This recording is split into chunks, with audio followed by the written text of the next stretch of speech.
আজকে উনি অনেকটা দূর থেকে এসেছেন, সেই রিষড়া থেকে।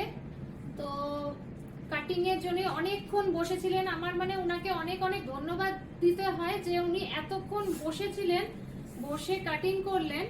তার জন্য মানে আমার খুব খারাপও লাগছে যে এতক্ষণ বসেছিলেন, অনেকটা যাবেন। তো যাই হোক, আলটিমেট হয়ে গেছে কাটিং আমাদের।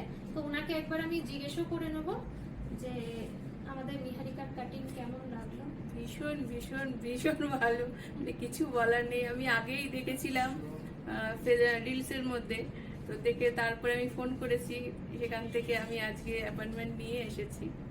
তো খুব খুব ভালো লেগেছে, খুশি তো? ভীষণ ভীষণ। Thank you.